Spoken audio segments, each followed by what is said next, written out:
나는 에클레시아다. 그런 제목으로 말씀을 함께 나누려고 합니다. 지난 주일 예배는 케냐 선교사님이 오셔서 말씀을 전해주셨고, 그 전주에 에클레시아라고 하는 제목으로 말씀을 함께 나누었습니다. 이 에클레시아라고 하는 것은 예수님이 승천하고 난 뒤에 예수님을 믿는 사람들이 모여 새로운 신앙 공동체를 만들었을 때 그 명칭을 에클레시아 이렇게 불렀다고 말씀을 드렸습니다. 이것을 번역하면 교회라는 의미입니다. 그런데 사실 이 에클레시아라고 하는 이 명칭은 초기 기독교인들이 만든 단어가 아니고 수백 년 전부터 그리스 로마 시대에 아주 일반 사람들이 익히 알고 있는 그런 세속적인 용어였다는 것을 말씀드렸죠. 그래서 도시국가들이 큰 의논을 할 때, 뭔가를 결정할 때 모여서 회의를 하고 하던 그 모임을 에클레시아라 그랬다, 그렇게 말씀을 드렸습니다. 그렇게 보면 이 에클레시아라고 하는 단어는 굉장히 세상적이고 또 정치적이고 사회적인 의미를 가지고 거의 대부분의 사람들은 이 의미가 뭔가를 알고 있는 그런 용어였습니다. 그런데 의외로 예수님을 믿는 신앙 공동체가 영적인 용어나 성경에 있는 용어를 사용하지 않고 세속적인 용어 에클레시아를 자기들의 모임의 명칭으로 사용했다는 것이 참 흥미롭습니다. 이 모든 것이 하나님께서 허락하셔서 그렇게 됐을 텐데, 하나님은 왜 성경에 있는 어떤 이름이나 아니면 좀 더 영적인, 좀 더 새로운, 지금까지 이 땅에 없었던 그런 이름으로 신앙 모임을 부르지 않고 누구나 다 알고 있는 그런 이름을 사용하게 하셨을까 하는 것입니다.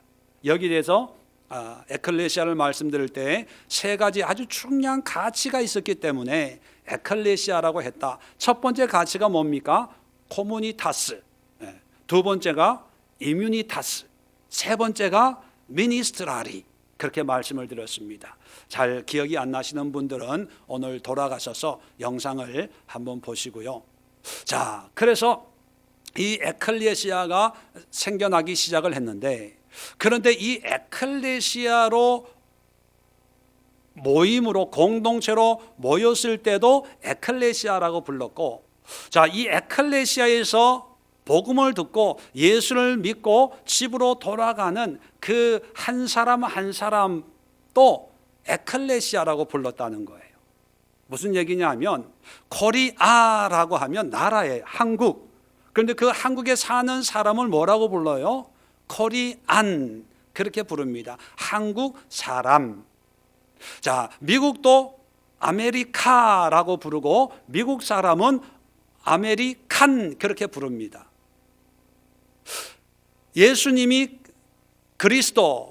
크라이스트이기 때문에 그리스도를 믿는 사람을 뭐라고 불러요? 크리스찬, 그렇게 불러요. 그러면 에클레시아로 모였다가 예배하고 신앙 고백한 사람들이 이제 한 사람 한 사람 흩어질 거 아닙니까? 그 에클레시아에 참여하는 사람을 에클레시안, 그렇게 부르지 않고 그냥 에클레시아예요. 모임도 에클레시아고 그 모임에 참석한 사람도 에클레시아예요. 왜 그렇게 불렀을까요? 성경을 보면 우리 한 사람 한 사람 안에 누가 계셔요? 하나님이 계셔요. 성령이 계셔요. 그래서 성령의 전이다, 그렇게 얘기합니다. 자, 성령의 전, 성전이 있으면 그 성전에 예배하는 사람이 있을 거 아닙니까? 그 예배하는 사람이 누구예요? 구약시대는 제사장이거든요. 제사장만 성전에 들어갈 수 있는데, 베드로 사도가 우리 보고 뭐라 그래요?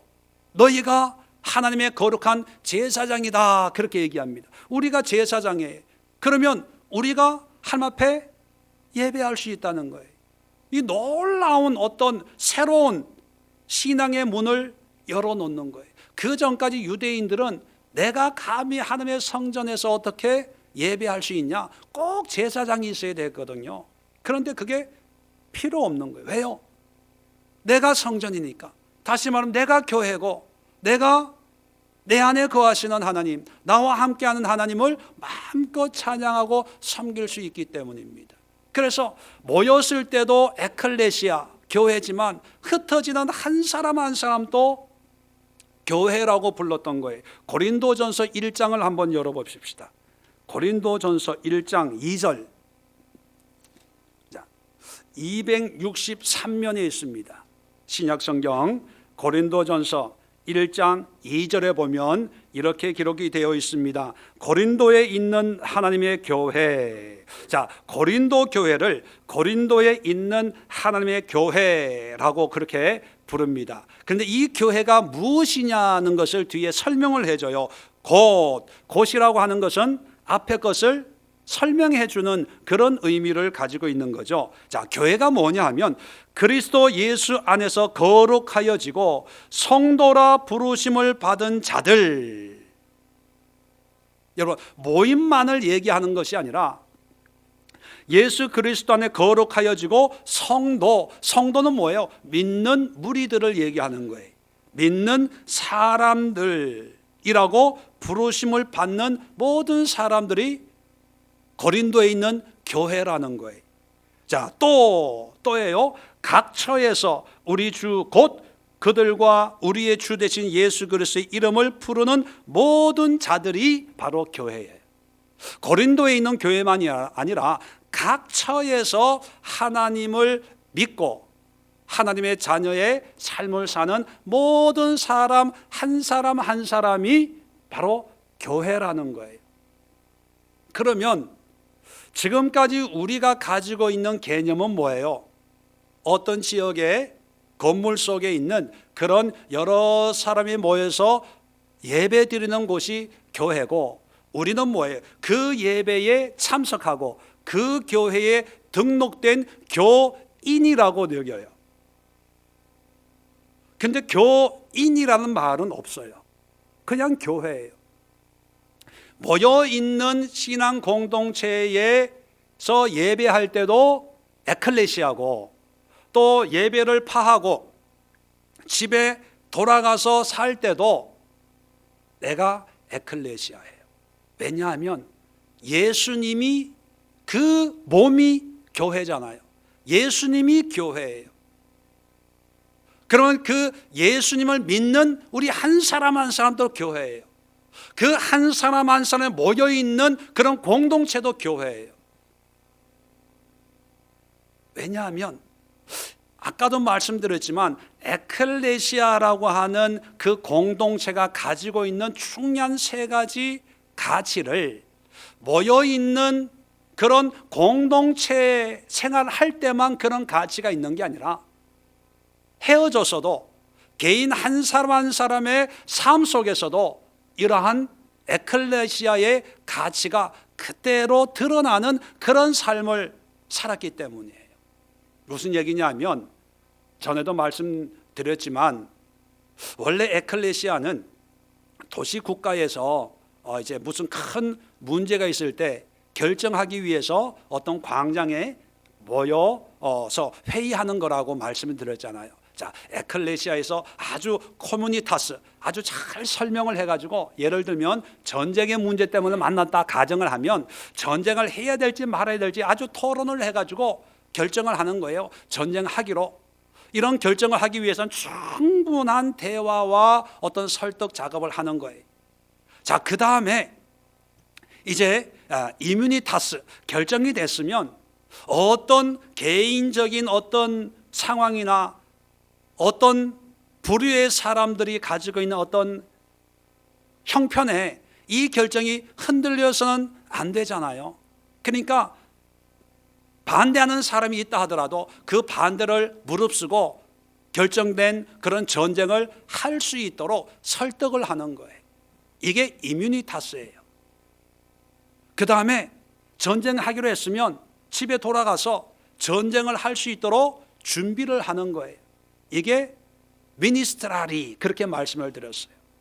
자, 그런데 에클레시아를 개인적으로 생각을 하면 보세요. 에클레시아에서 전쟁을 하기로 결정을 한 거를 이제 들었어요. 그럼 집으로 와야 되잖아요. 집으로 오면 에클레시아의 이야기를 집 식구들한테 전해줘야 될 거 아닙니까? 그러니까 이번에 에클레시아에서 이렇게 결정을 했어. 그러니까 이 결정을 따라서 우리는 전쟁 준비를 해야 돼. 이렇게 자세하게 전해주는 것이 우리 에클레시아에 갔던 사람의 책임이거든요. 자, 그러면 우리 한 사람 한 사람도 커뮤니타스를 해야 되는 거예요. 친구하고 우리 가족들하고 우리 동네 사람들하고. 자, 전쟁하기로 했는데 100이면 100 다 맞아. 나도 그렇게 생각해서 이런 사람 없잖아요. 왜 전쟁해야 돼? 다음 달에 결혼하기로 날짜 잡아놨는데 왜 하필 그날 전쟁이야? 안 돼, 안 돼, 안 돼. 뭐 그런 사람도 있잖아요. 그러면 그런 사람들을 설득을 해야 돼요. 내가 한마디 하면 그런 사람 10마디 하거든요. 아니, 전쟁이 말이 돼, 말이 돼. 만약에 그렇게 하는 사람 얘기 듣고 맞아, 내가 생각해보니까 나도 그게 말이 안 되네, 뭐 이러면 안 되는 거예요. 그럴 때 그래, 말이 안 되긴 안 되는데 그래도 결정했으니까 그래도 이번에는 한번 전쟁하자. 결혼식 날짜를 조금 미뤄봐. 뭐 이렇게 어떤 방해나 어떤 반대를 무릅쓰고 결정된 사항을 관철시킬 수 있는 능력, 이게 이뮤니타스의 내성, 면역, 방해를 극복할 수 있는 그런 내성이 이 개인에게도 있어야 된다는 거예요. 그 다음에 뭐예요? 전쟁하기로 했으면 누가 싸우는 거예요? 우리 개개인이 싸우는 거예요. 우리 한 사람 한 사람이. 그러면 집에 돌아와서 급한 일은 맞춰놓고 열심히 전쟁 준비를 해야 되는 거예요. 이게 미니스트랄이에요.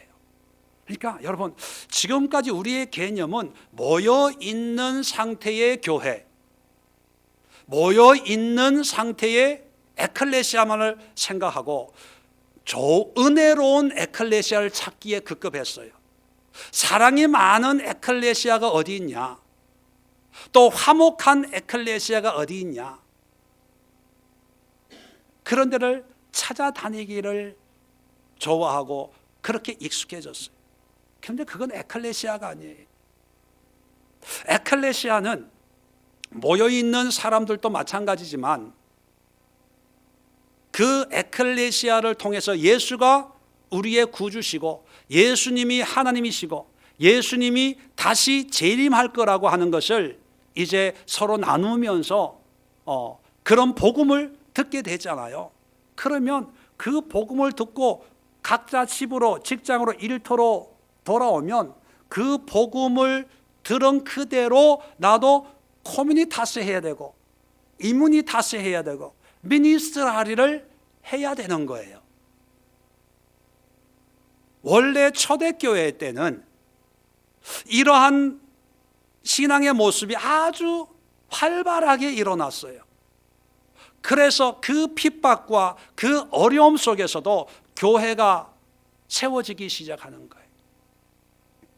한 집에서 에클레시아로 모이면 그 집에 모였던 사람 10명이 모였다고 가정을 하면 그 한 집에서 10명이 에클레시아로 모였으면 그 에클레시아가 끝나면 각자 집으로 돌아갈 거 아닙니까? 그러면 10개의 교회가 세워지는 거예요. 그 집에서, 그 동네에서, 그 일터에서 이번 주에 우리 에클레시아에서는 이런 결정을 했어.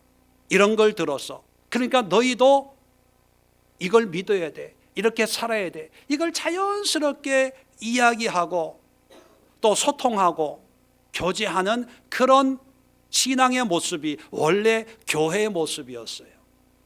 그런데 로마 시대에 교회가 공인이 되고 국가에서 지원을 하고 곳곳마다 큰 교회를 세우다 보니까 사람들이 원래 에클레시아의 모습은 잊어버리고 이제 지역에 있는 큰 교회에 출석하는 것이 이제 신앙생활이라고 생각을 하기 시작한 거죠. 자기가 에클레시아라는 것을 망각하고 거기에 신부가 미사를 인도해 주는 것을 참석하고 보고 하는 것이 교인으로서 할 수 있는 전부라고 생각을 한 거예요. 그러다가 종교개혁을 통해서 그게 아닙니다. 말씀으로 돌아가야 됩니다. 말씀에 우리의 신앙의 모습이 무언가 우리는 다시 회복해야 됩니다라고 종교개혁을 500년 전에 했어요. 그래서 개신교가 곳곳마다 동네마다 생겼죠. 500년이 지난 지금 보니까 똑같이 중세로 돌아가는 것 같아요.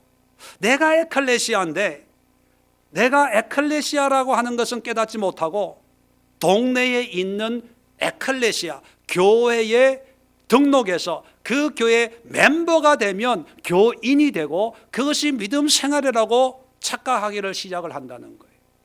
그러면서 동네에 있는 교회를 이제 한 개가 아니라 한 개 있을 때는 선택의 여지가 없었어요. 그냥 거기만 다니는 거죠. 그러다 보니까 이제 하나가 생기고 두 개가 생기고 도회지가 되니까 이제 수백 개가 생기는 거예요. 그때부터 이제 교회, 신앙생활 열심히 하려면 좋은 교회를 선택을 해야 돼. 그러면 말씀이 좋은 교회, 인품이 좋은 교회, 프로그램이 좋은 교회, 뭐가 좋은 교회, 성경 공부, 제자 훈련을 잘 해주는 교회, 뭐 하는 교회, 구제 봉사를 잘하는 교회 이런 걸 찾아다녀요. 그러면서 그 교회에 열심히 봉사하고 섬기는 것이 내 본분이라고 생각을 하고 이것이 사명이라고 생각하는데 제가 볼 때는 이미 믿음이 아니에요. 신앙이 아니에요. 하나님이 원하셨던 성경이 말하는 그런 에클레시아 교회가 아니에요. 그런데 그런 신앙을 평생을 살고 있어요. 하나님이 보시면 얼마나 답답해 하실까요? 오늘은 개인적인 에클레시아의 삶을 살고 있는 한 분을 소개해 드리려고 합니다. 오늘 성경 본문에는 아나니아라고 하는 사람이 나와요. 이 사람은 물론 성경에 땅 팔아서 감췄다가 죽은 아나니아도 있고 제사장 아나니아도 있는데 동명이인입니다. 여기에 등장하는 아나니아는요, 오늘 성경에 혜성처럼 등장을 했다가 이 사건 이후로 어디에도 나타나지 않는 그런 사람이에요. 다메섹의 제자 이렇게 기록이 되어 있는데 10절에 아나니아라는 제자, 이게 12제자의 의미가 아니라 하나님 예수님을 따르는 그런 믿는 사람이라는 의미입니다. 이 아나니아를 통해서 오늘날 우리 교인들이 어떻게 에클레시아를 회복하는 그런 신앙의 삶을 살 수 있을까 한번 고민해 볼 수 있기를 바랍니다. 자, 먼저 배경을 좀 살피면 9장 1절 2절 보면 이제 스데반이 순교를 당합니다. 그 여세를 몰아가지고 사울이라고 하는, 나중에 바울로 바뀌죠. 변화가 되기 전에 이 사울이 대제사장에게 이제 2절에 보면 다메섹 여러 회당에 가져갈 공문을 청합니다. 이 공문이 어떤 공문이냐면, 이는 만일 그 도를 따르는 사람을 만나면, 그 도는 무슨 도예요?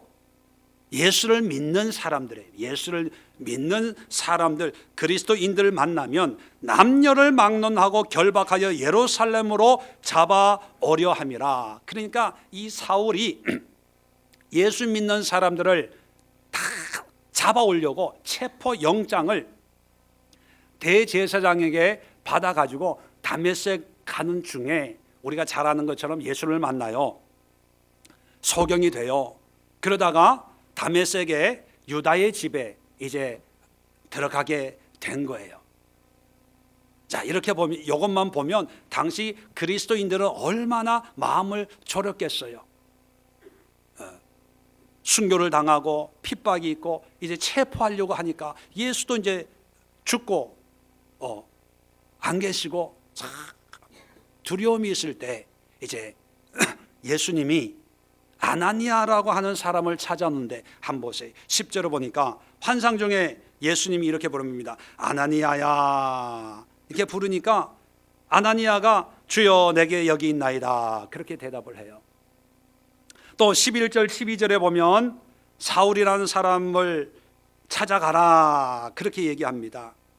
그렇다면 13절 14절에 아나니아가 예수님, 내가 이 사람에 대해서 너무 잘 아는데요, 안 돼요, 위험한 인물이에요, 이렇게 대답하는 거예요. 그러니까 15절 16절 예수님이 아니야, 내가 택한 그릇이야. 내가 이 사람 16절에 그가 내 이름을 위하여 얼마나 고난을 받아야 할 것을 내가 그에게 보이리라. 이 얘기는 뭐냐면 쉽게 번역을 하면 걱정하지 마. 내가 이 사람을 통해서 내가 할 것을 다 가르치고 인도할 테니까 너는 걱정하지 마.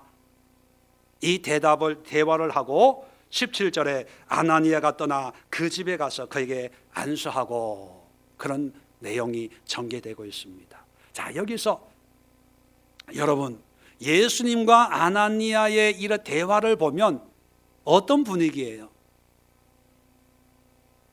참 친밀하다는 느낌 못 들으세요?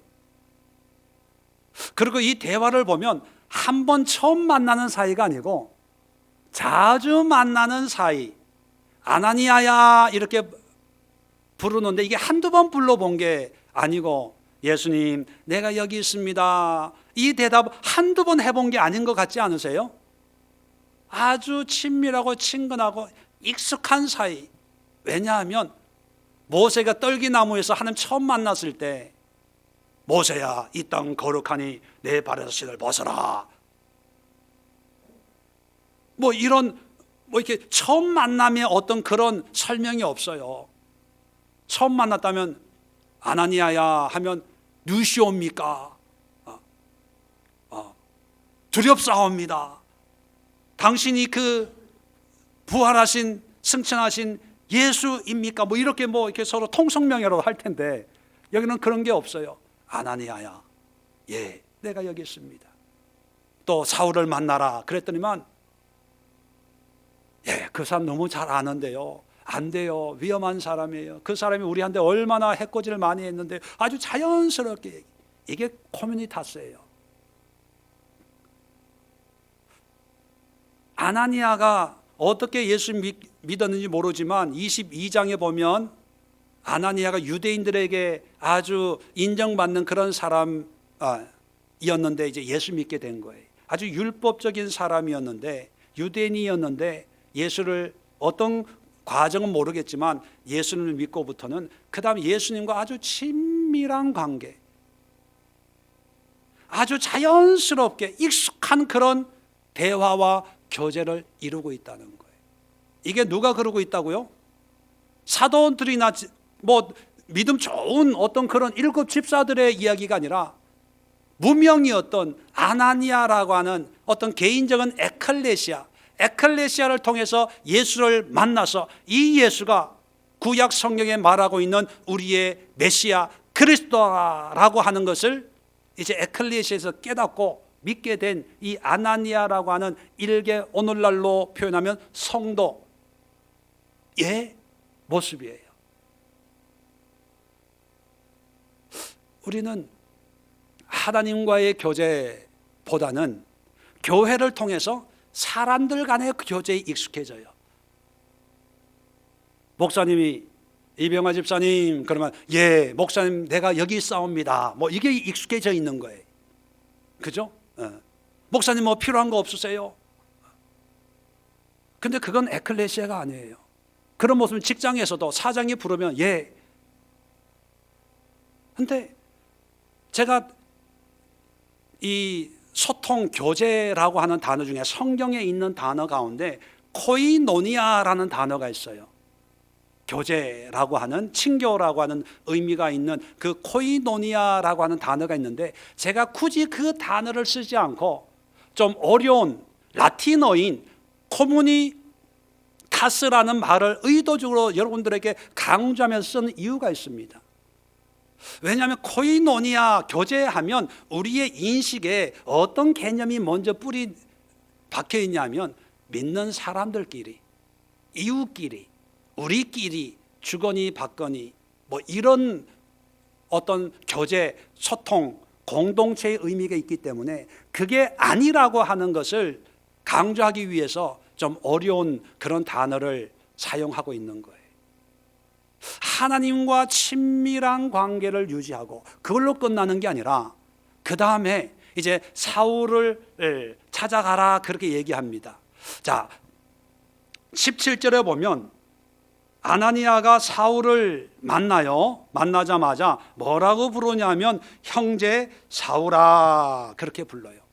아니 지금 상황을 보면 사울은 자기를 잡아가려고 하는 원수와 같은 존재예요. 아나니아에게는 지금 사울에게 일어난 이런 사건을 구체적으로 알지 못하는 상태거든요.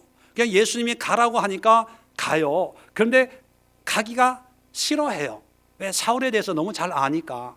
아마 이 사람이 지금 어려움에 처해 있다 하더라도 그 문제가 해결되면 언젠가는 달라져 가지고 우리를 힘들게 할 거야. 아마 그런 생각을 가지고 있을 수도 있습니다. 그런데 예수님의 말씀을 듣고 사울을 보자마자 뭐 여러 가지 물어보고 그러고 나서 형제 사울아 하는 것이 아니라 보자마자 형제 사울아 그렇게 불러요. 형제라고 불러요. 제가 아까도 말씀드렸지만 코이노니아의 개념 속에는 그저 좋아하는 사람들끼리, 믿는 사람끼리, 같은 교인들끼리, 구역 식구들끼리 음식을 나누고 차를 나누고 그런 게 의미가 강해졌거든요. 원래는 그런 게 아닌데. 그런데 여기 보면 사울은 아직 원수 같은 존재거든요. 싫어하는 존재거든요. 그런데 하나님이 보내시니까, 예수님이 가라고 하니까 내 감정이나 내 생각을 내려놓고 형제 사울아, 예수께서 나를 보내어 너로 다시 보게 하시고 그리고 성령으로 충만하게 하신다. 자, 눈을 뜨게 하라는 말씀은 있는데 성령으로 충만하게 하라는 말은 있어요, 없어요? 없어요. 그런데 그 원수 같은 사울이지만 형제라고 부르고 자기가 경험한 성령의 은혜를 함께 나누고 싶어서 성령으로 충만하게 하신다. 이게 코미니타스예요. 내가 받은 은혜를 나누는 거예요. 그 대상이 누구이든지 간에 나를 미워하고 핍박하고 괴롭히는 사람이든지 아니면 나를 따르는 사람이든지 거기에 상관하지 않고 에클레시아를 통해서 예수가 나의 구주고 예수가 곧 우리가 믿는 하나님이다라고 하는 이 결정된 사항 앞에, 이 로고스, 팩트, 사실 앞에서 이것을 그냥 전하는 거예요. 사람들 간의 교제로 끝나는 것이 아니라 예수님과도 교제하고 또 사람들과도 교제하고 이웃과 교제하고 하나님과 교제하고 이런 수직적인 관계와 수평적인 이런 소통이 원활하게 되는 것이 에클레시아예요. 그런데 이것이, 이런 에클레시아가 바로 누구라고요? 누구라고요? 여러분이라고. 여러분 한 사람 한 사람이 이런 코미니타스가 이루어져야 된다는 거예요. 이게 원래 교회였다는 거죠. 두 번째, 아나니아의 이뮤니타스를 볼까요? 이뮤니타스라고 하는 것은 어떤 방해, 장애를 뛰어넘어서 어떤 에클레시아의 결정을 전하는 거라고 말씀을 드렸습니다. 우리 면역 체계처럼 예방 주사를 맞아야 독감 바이러스가 오면 이걸 몰아내서 건강을 유지하는 것처럼, 자, 아까도 말씀드렸지만 13절 14절에 보면 예수님의 이 말씀에 아나니아는 순종할 생각이 없어요. 왜요? 사울에 대해서 너무나 잘 알고 있기 때문입니다. 사울이 어떤 사람인지, 예루살렘에서 주의 성도들에게 적지 않은 해를 끼쳤던 사람입니다. 그리고 여기서도 주의 이름을 부르는 모든 사람을 결박할 권한을 대제사장들에게서 받고 우리를 체포하려고 오고 있는 사람인데 내가 왜 그 사람을 만나야 돼요? 그런 의미거든요. 안 된다는 거예요. 못하겠다는 거예요. 자, 그럴 때 15절 16절 예수님이 뭐라 그러냐면 그는 나의 택한 그릇이다 이렇게 얘기를 해요. 그리고 걱정하지 마. 내가 그를 통해서 내가 다 보이고 가르쳐서 인도해서 내가 그를 책임질 테니까 너는 내가 시키는 대로 하기만 하면 돼. 그렇게 얘기하니까 그제서야 17절에 이제 사울에게 가는 것입니다. 자, 여기서 여러분, 아나니아에게 불순종하고 또 예수님의 뜻에 동참하지 않고 거역하고 싶었던 그런 생각들이 분명히 있습니다. 그런데 이것을 극복할 수 있었던 건 뭐예요? 예수님의 말씀이었어요. 말씀. 다시 말하면 아나니아처럼 은혜 받아요. 신앙생활 하다 보면 하나님의 은혜가 임하고 또는 능력이 임하고 기도하면 응답이 임해요. 자, 그럴 때 우리는 그 은혜가 전부라고 생각을 하고 기뻐하고 즐거워하죠. 그런데 그 은혜가 오래 못 가요. 하루 이틀 가다 보면 기도할 때는 하나님의 은혜가 임해서 감사하고 기쁘고 즐거웠는데 눈을 뜨는 순간 거기에 0.1초, 2초 사이에 제정신 차려지는 거예요. 설마 하나님이 그렇게 하시겠어? 내 처지가, 내 꼬라지가 이런데 뭐 그러면서. 여러분, 우리가 하나님을 믿고 하나님의 뜻으로 사는데 하나님이 응답을 안 해주시고 은혜를 안 주시고 말씀을 통해서 하나님의 위로가 없어서 신앙생활이 힘든 게 아니라 한 분 한 분 만나보면 다 그런 게 있어요. 은혜가 있어요. 근데 뭐가 없어서 그래요? 그렇게 살질 못해서 그런 거예요. 왜 그렇게 살질 못하는지 아세요? 이뮤니타스가 안 돼서 그래요. 이뮤니타스. 내성이 없어서 그래요. 면역이 없어서 그래요. 기도할 때는 하나님과 커뮤니타스 해가지고 하나님의 은혜를 받아요. 그런데 은혜 받고 집에 가서 직장 가가지고 살다 보니까 세상 사람들이 야, 믿는다고 다 되냐? 기도한다고 다 돼? 믿음이 아니라 실력이야, 실력. 스펙이야, 스펙. 뭐 이런 걸 자꾸 들으면 하나님이 주신 어떤 말씀이나 하나님의 은혜로 이걸 밀어내고, 아니야, 세상의 가치는 그렇다 하더라도 하나님은 나를 통해서 이렇게 믿음으로 역사하신다고 나에게 말씀하셨어 라고 믿음으로 그런 모든 미혹을 밀어내야 되는데, 극복해야 되는데 그게 안 되거든요. 그렇게 주일날 설교에 은혜 엄청 받아요. 여러분도 그렇죠? 제 설교에 은혜 안 받으면 그게 사람입니까? 그죠? 그런데 은혜는 매주마다 받는데 왜 삶이 안 될까? 어떤 사람은 그래요. 더 기가 막힌 말씀을 주는 목사님을 찾아가야 돼.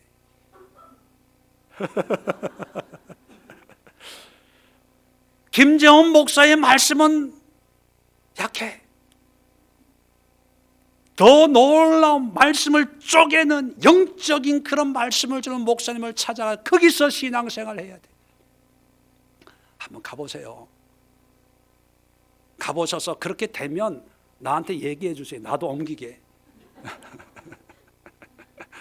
안 돼요. 안 돼요. 왠지 아세요? 오늘날처럼 이렇게 말씀이 좋고, 오늘날처럼 말씀이 흔하고, 오늘날처럼 이렇게 학문적이고 체계적으로 신앙생활하고 훈련하고 가르치는 때가 언제 있었나요? 그러면 우리 선배들보다, 우리 조상들보다 신앙생활이 더 나아져야 될 거 아니에요? 근데 나아져요? 더 안 좋아져요? 여러분의 예상에 맡길게요. 안 좋아져요. 안 좋아져요. 왜요? 말씀이 없었어요? 아니에요. 좋은 말씀은 있는데 뭐가 없어요? 내성이 없어요. 내성이. 하나님 주신 그 은혜를 붙들고 어떤 고난도 어떤 역경도 돌파할 수 있는 내 안에 내성이 없는 거예요. 내 안에. 비타민만, 오만 비타민만 다 먹으면 뭐 합니까? 내 안에 내성이, 면역이 없어지는데요. 면역이 없어지면 어떻게 됩니까? 작은 세균에도 감염이 되는 거예요. 감염이. 참 요즘에 산다는 것이 얼마나 감사하다는 걸 늘 느껴요. 선교사님 누님이 70 아주 신앙생활 열심히 하시는 분인데 요로 감염으로 금요일 날 병원에 입원했어요. 여자분들 뭐 이렇게 방광에 그런 염증이 많이 있잖아요. 연세가 드시니까 금요일 날 입원해가 주일 날 돌아가셨어요. 그 감염이 요로에서 혈액으로 해서 폐혈증이 돼가지고 급성으로. 박미숙 집사님도 전화했을 때는요, 사모가 전화했거든요. 월요일 퇴원해 괜찮아요. 면회 갈라 그래도 결핵성이 있기 때문에 뭐 비활성이래요. 활동을 안 하는 결핵인데 그래도 이제 격리를 해놨으니까 미안해서 오라고는 못하고 그 얘기도 처음에 안 했어 우리한테. 병원 이름도 안 가르쳐 주더라고요. 월요일 날 퇴원하니까 괜찮아요. 그런데 금요일 날 아침에 사모한테 전화 와. 사모님, 나 병원 옮길까 봐요. 얘기를 못하고 남편을 바꿔주는 거예요. 그래서 어디냐? 김포 우리 병원이래. 전화 그냥 달려간 거예요. 달려가니까 말도 못해. 나중에 보니까 안에서 출혈이 생겨가지고 염증이 생기면 이게 관으로 이렇게 그 농을 늑막염이니까 이 고름 이런 거를 빼내야 되는데 이게 안 빠지는 거예요. 안 빠져가지고 이게 안에 차 있는 거예요. 차 있으니까 폐가 쪼그라들어가지고 숨도 못 쉬는 거예요. 급하게 수술하고 그 난리를 치는 거예요. 중환자실 앞에서 남편 붙들고 남편이 우리 와이프 갈 나이가 아직 아닌데요. 애 둘 와가지고 울고 불고 기도해주고 괜찮아 하나님이 다 지켜주니까 괜찮아. 그래서 수술 잘 마쳤다고 하고 중환자실에서 오고 여러분 이런 걸 보면서 과연 우리가 믿는 믿음의 모습이 뭐냐? 더 좋은 말씀을 들어야 우리가 믿음으로 더 열심히 삽니까? 아니에요. 여러분이 가지고 있는 그런 지식만 가지고도 그 말씀만 가지고도 모든 미혹과 모든 장애와 모든 핍박과 박해를 뛰어넘을 수 있는 임뮤니타스만 하면 성공할 수 있어요. 뭐 좋은 말씀을 더 찾아요. 아프리카에 있는 그런 성도들의 신앙 수준과 여러분은 비교하면 여러분 목회자감입니다. 거기에서 목사할 수 있어요. 목사하고 싶은 분들은 아프리카 가십시오. 남미 가세요. 그분들 글자도 모르는 분들이 그런데 그분들이 기도해. 말씀 한마디 들으려 2시간 3시간 걸어오는 거예요. 예배를 2시간 3시간 드려요. 생각해봐. 2-3시간 걸어와서 1시간 만에 예배 끝나면 너무 서운하잖아요. 3시간 4시간 예배를 드리는 거예요. 그러면서 그 말씀 가지고 첩첩산중 꼴짜기에서 살아가는 거예요. 그런 거에 비하면 우리는 너무 편한 거죠. 우리가 신경 써야 될 것은 더 좋은 말씀, 더 좋은 꼴, 물론 바른 말씀이 필요해요.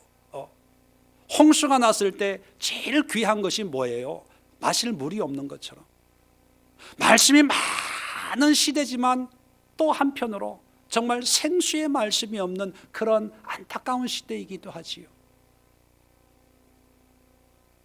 이런 시대에 우리가 말씀 더 좋은 교회, 더 좋은 영적인 것 이런 걸 찾기보다는 하나님이 나에게 주시는 그 말씀 한마디, 내가 택한 그릇이라, 이 말씀 한마디만 붙들고 내 생각을 끊고 모든 미혹을 끊고 모든 장애를 극복하고 형제 사울아, 예수께서 나를 보내서 너로 하여금 눈을 뜨게 하고 성령으로 충만하게 하려고 내가 왔다. 그 걸음 한 발자국이 천근만근 같지 않았겠습니까? 그런데도 그 말씀 한 구절 붙들고 가는 거예요. 그 거리가 얼마였는지 모르지만 아마 별의별 생각이 다 있었을 거예요. 꼭 가야 돼. 꼭 내가 해야 돼. 고쳐놓으면 이놈이 또 돌아서서 나를 해코지 하지 않겠어. 순종의 이유는 한 가지밖에 없지만 예수님이 가라고 한 거니까 불순종의 이유는 몇 가지가 되겠어요? 수백 가지가 될 거예요. 우리도 그렇잖아요. 하나님의 은혜는 이웃을 사랑해라, 네가 용서해줘라, 네가 낮아져라, 뭐 그런 은혜를 받잖아요. 근데 눈 뜨고 보면, 정신 차리고 보면 그 감동에 순종하고 싶지 않은 이유가 지금은 아닌 것 같아, 때가 아닌 것 같아, 다음에 그죠? 저 사람이 조금 바뀌어지면 내가, 때가 되면 내가, 그래서 에클레시아의 삶을 못 사는 거예요. 그걸 말씀으로 뛰어넘는 거예요. 내 환경 형편이 아니라 그냥 말씀이 말씀하니까 나는 말씀에 순종한다. 이게 에클레시아예요. 자, 세 번째 뭐가 남았나요? 미니스트라리. 갑자기 기억이 안 나서 물어본 거예요. 미니스트라리, 말씀드린 것처럼 뭐냐면 섬김이에요. 섬김. 그런데 여러분 한번 상상을 한번 해보세요. 자, 예수님이 사울을 만나서 빛 가운데 사울을 만나서 사울이 눈이 멀었어요. 또 먼 다음에 9장 6절 보세요. 사울에게 너는 일어나 시내로 들어가라. 내가 행할 것을 이룰 자가 있느니라. 미리 아나니아를 통해서 역사할 것을 미리 이제 언지를 주는 것 같아요. 그죠? 자, 그러다가 11절에 오면 아나니아에게 일어나 집가라 하는 거리로 가라. 집가라고 하는 말이 뭐냐면 우리 한국말로 신장로예요. 집가, 스트레이트, 스트리트. 쭉 곱게 뻗은 길이라는 뜻이거든요. 그러니까 이 길은 헤맬 일이 없다는 거예요. 자, 거기다가 유다의 집, 요즘 말로 하면 번지수까지, 아파트 호수까지 알려주는 거예요. 거기에 가면 보면 유다의 집이 있다. 이게 헤맬 수가 없는, 못 찾을 일이 전혀 없는, 오늘날 내비게이션처럼 아주 상세하게 얘기하고, 그 사울이 지금 뭐 하고 있어요? 기도하는 중이다. 기도하고 있는 것까지 얘기해요. 자, 12절에 그가 아나니아라는 사람이 들어와서 자기에게 안수하여 다시 보게 하는 것을 보았느니라. 아마 기도 가운데 환상 가운데 아나니아라고 하는 누군가가 와가지고 자기의 이 문제를 해결해 준다는 것을 이제 예수님이 보게 하셨나 봐요. 너무나 자세하게, 너무나 체계적으로 다 얘기해요. 자, 그러면 여러분 이렇게 생각해 봅시다. 아나니아는 지금 가고 싶어 해요? 안 가고 싶어 해요? 안 가고 싶죠. 그럴 때 무슨 생각이 들어요? 예수님이 눈 멀게 했으면, 예수님이 어디에 있는지 안다면, 예수님이 사울이 지금 뭐 하고 있는지 안다면 왜 날 시켜? 그렇게 생각하지 않겠어요? 속된 말로 예수님이 저지른 거 예수님 눈뜨게 하면 되지, 왜 나보고 가라 그래? 차라리 예수님이 야 아나니아야, 예, 말씀하옵소서. 주여 내가 여기 있나이다. 야, 몇 시간 전에 내가 실수했다?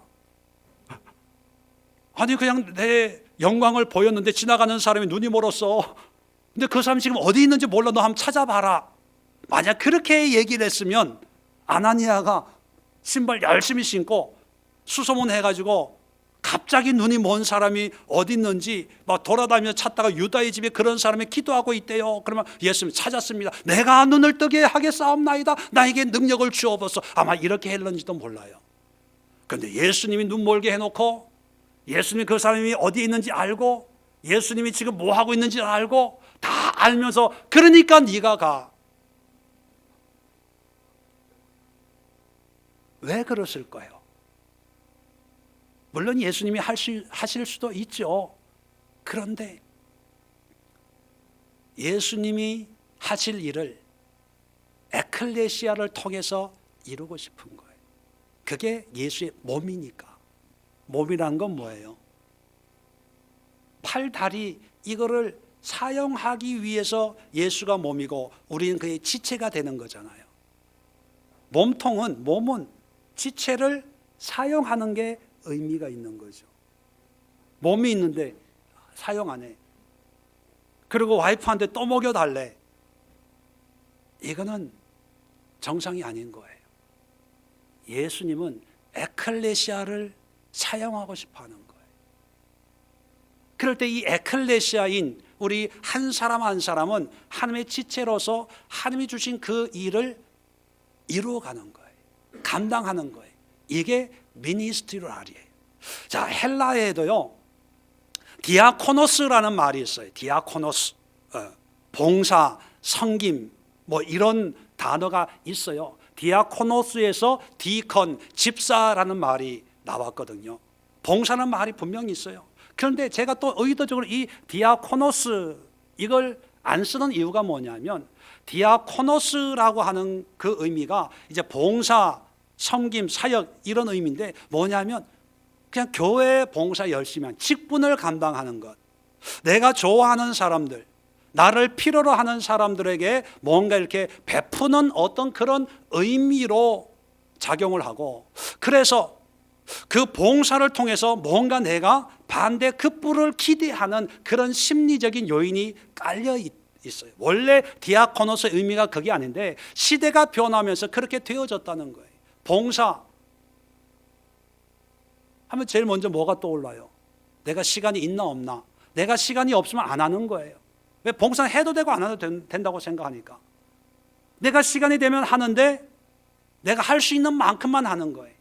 또 내가 함으로 해가지고 뭔가 보람이 있든지 사람들의 칭찬이 있든지 또 이렇게 함으로써 하나님이 나를 축복하지 않을까라고 하는 어떤 그런 관계성을 염두에 두는 그런 의미로 변질이 되어버렸습니다.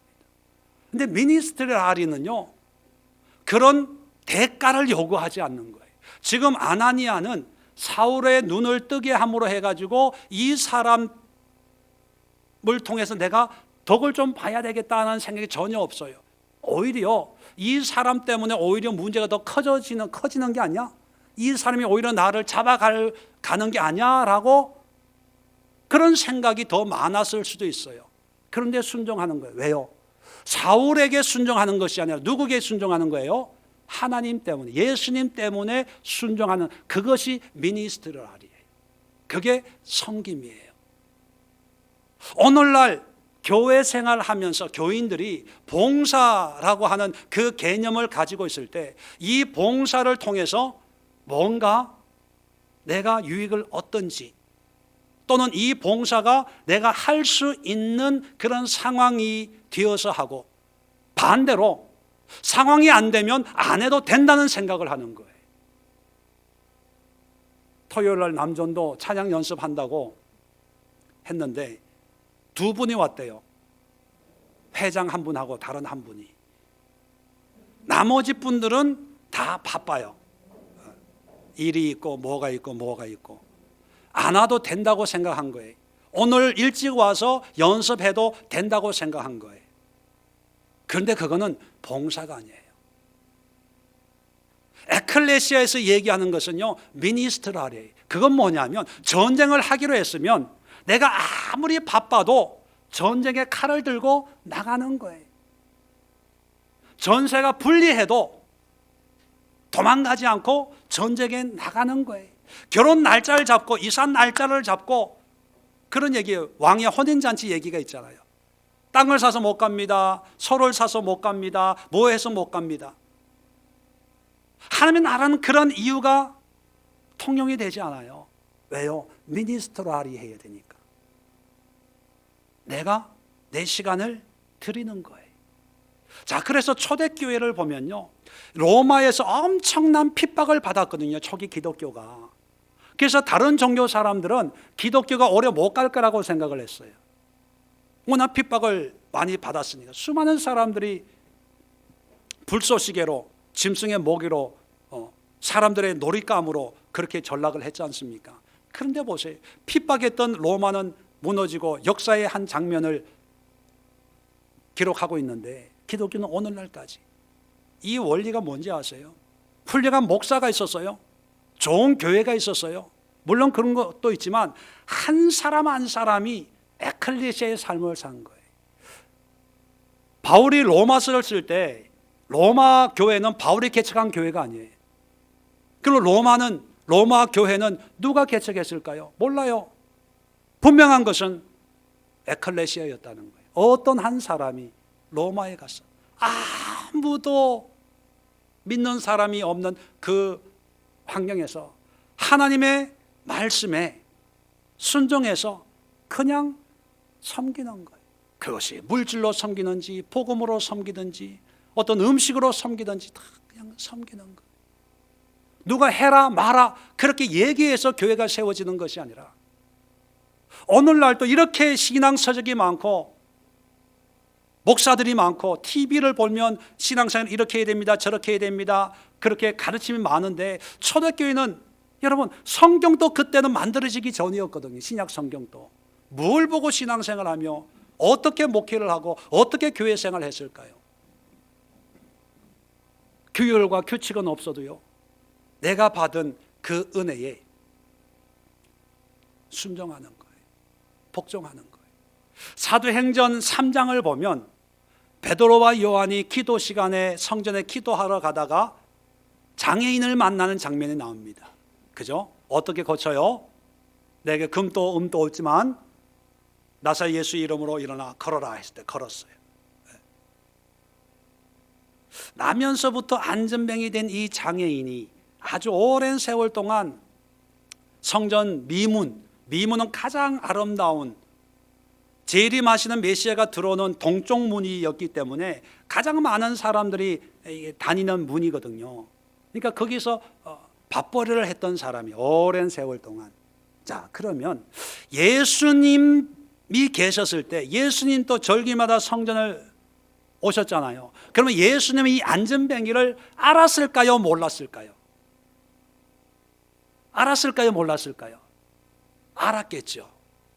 그런데 그러면 왜 안 고쳐주셨을까? 왜 그때 예수님은 안 고쳐주셨을까? 그리고 예수님 부활 승천한 다음에 왜 베드로와 요한을 통해서 그 안전병이를 고치게 하셨을까? 생각해 본 적이 있으세요? 여러분, 예수님이 고쳐줄 수도 있어요. 그런데 어떤 것은요, 우리 에클레시아에게 맡겨놓은 게 있다고요. 위임해 놓은 게 있다고요. 그것은 우리가 감당해야 되는 거예요. 어떤 사람이 그런 얘기를 한다고 가정해 봅시다. 목사님, 우리 예수의 교회는 이것도 해야 되고 이렇게 해야 되고 이렇게 목회를 하고 이런 교회가 돼야 됩니다.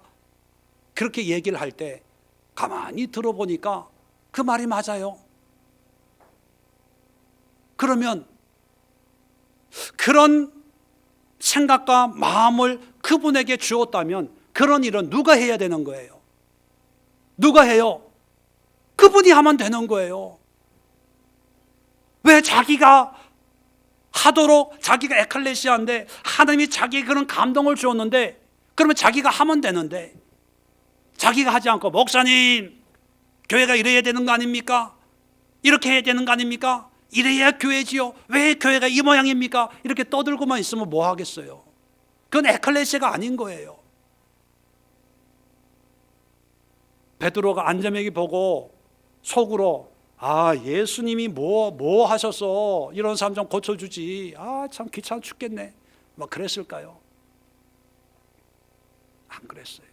하나님이 감동을 주셨을 때 금도 은도 없지만 내게 있는 것으로 내게 주노니 나사렛 예수의 이름으로 일어나 걸어라. 잡아 일으키니까 그냥 걷는 거예요. 감동 주면 내가 하면 되는, 내가. 그게 에클레시아예요. 에클레시아. 정리를 한번 해봅시다. 지금까지 우리는 교회라고 하는 공동체에 관심이 많았어요. 이 교회는 어떤 교회냐? 자체 건물이냐? 세를 사냐? 이 담임 목사님은 박사 학위가 있냐 없냐? 교단이 어디냐? 이 교회 교인들은 뭐 어떠냐? 프로그램은 어떤 때는 필요하죠. 그게 다 필요 없다는 얘기가 아닙니다. 그런 것을 판단할 정도면 정말 진정한 성경적인 교회의 의미가 뭔가를 알아야 되지 않을까 하는 거죠. 모여있는 이런 모임도 에클레시아예요. 그러나 그 모임 속에 함께 신앙생활을 하고 있는 성도들 한 분 한 분도 에클레시아예요. 그렇다면 교회가 그러해야 된다면 우리 교인 한 사람 한 사람도 에클레시아와 같은 그런 삶을 살아내야 되는 거예요. 그런 삶을 살아내도록 하기 위해서 지역의 교회가 존재하는 거예요. 지역의 교회에서 이 에클레시아를 사는 사람들에게 커뮤니타스 할 수 있는 그런 시간을 주고, 그런 말씀을 주고, 그런 훈련을 하고, 기도 훈련, 영성 훈련을 하고. 오늘도 참 제가 은혜를 받은 게 뭐냐면, 빨리 마치려고 했는데 은혜 받은 게 6시 좀 지나서 카톡이 왔어요. 카톡을 보니까 우리 최수장 권사님이 카톡을 했더라고요. 토요일 날 영성 훈련에 말씀으로 기도하자, 그렇게 결정을 했대요. 그래서 오늘 시편을 가지고 기도하자고, 말씀으로. 그래서 오늘 22일이니까 22장을 가지고 기도하는데 힘들었나 봐요. 그 첫 줄에 그 뭐죠? 쿤타킨테라는 말이 있나요? 뭔 얘기인지 모르겠어요. 그래서 시편을 가지고 씨름을 하고 새벽 3시에 비몽사몽간에 6시까지 내가 이게 무슨 얘기인가? 나는 영성훈련 참석을 안 했거든요. 뭔 얘기인지 사모한테 보여주고 시편 22편을 찾아봤어요. 그러니까 주여 어째 나를 버리시나이까, 예수님의 어떤 예언적인 내 뼈가 꺾여지고 이러면서 예수님의 그 순환에 대한, 원수들이 나를 조롱하고 나를 업신여겨 벌레가 되고 이런 그런 어찌하여 나를 버리시나이까 이런 내용이더라고요. 뒤에는 하나님을 찬양하고 감사한 내용인데, 그때 이 얘기구나 그랬어요. 그게 뭐냐면, 쿤타킨테가 뭐냐면 옛날에 영화 뿌리에 흑인들 노예로 팔려와가지고 그 주인공 옛날에 영화 보신 분 계시죠?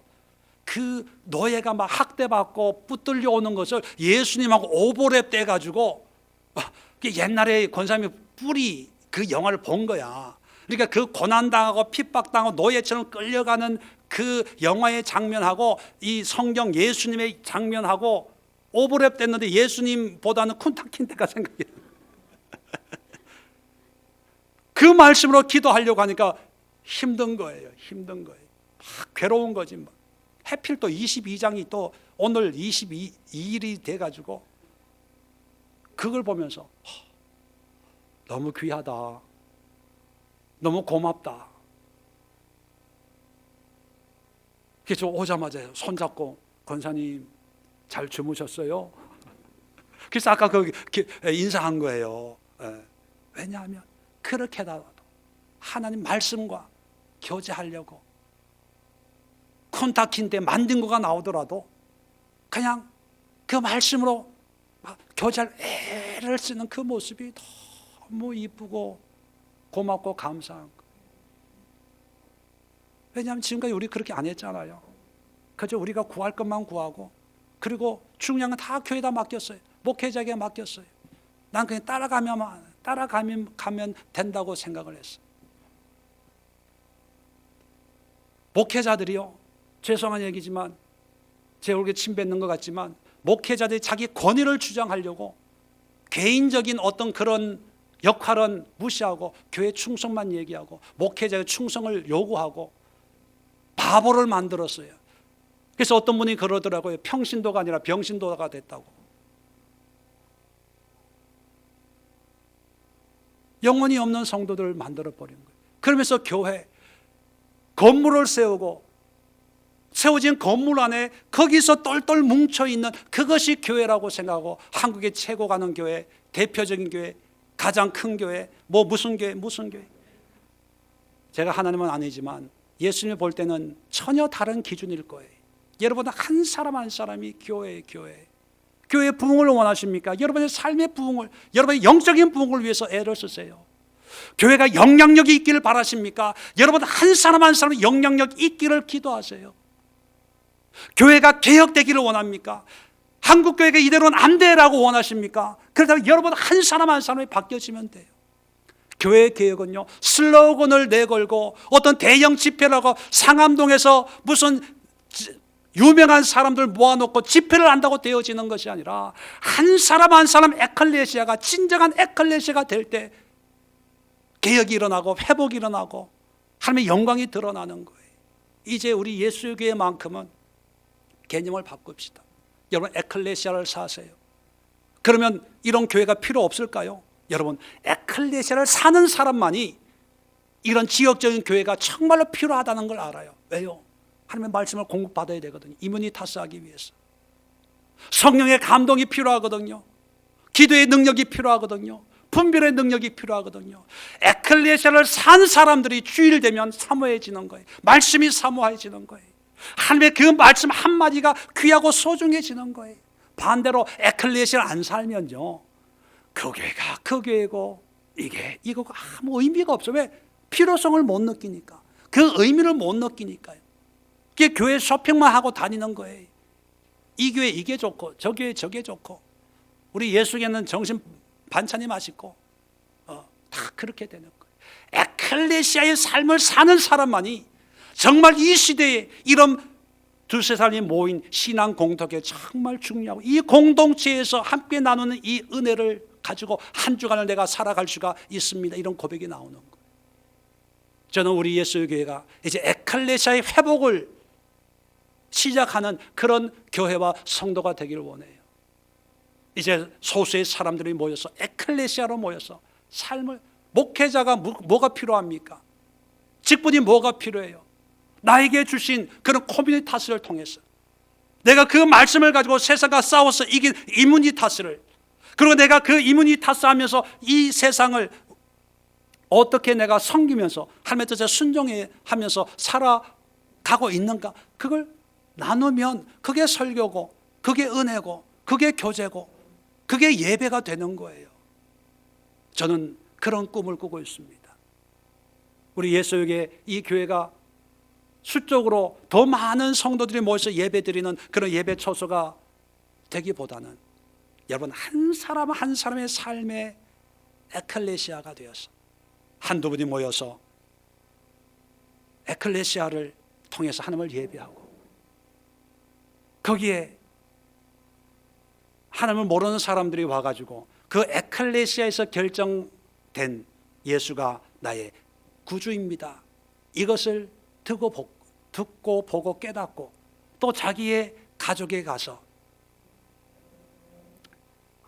이금실 집사님 집에서 있는 에클레시아라고 하는 데서 예수가 하나님이래, 그분을 믿어야 된대, 그분을 믿어야 구원이 있대, 잘은 모르지만 결정된 복음을 듣든 아니 듣든 또 전하고 그 사람들 또 전하고, 이것이 진정한 교회의 회복이고 그런 사람들이 주일날 모여서 또 한 주간을 살아낼 수 있는, 아나니아가 바울은 내가 택한 그릇이다, 너는 순종해라 라는 말을 듣고 순종해서 한 주간을 살아가는 것처럼 오늘 이 말씀을 듣고 또 한 주간을 살아내는 그런 우리 예수교회 성도들, 우리 예수의 교회, 그리고 여러분 한 분 한 분 될 수 있기를 주의 이름으로 축원을 드립니다. 기도합니다. 좋으신 하나님,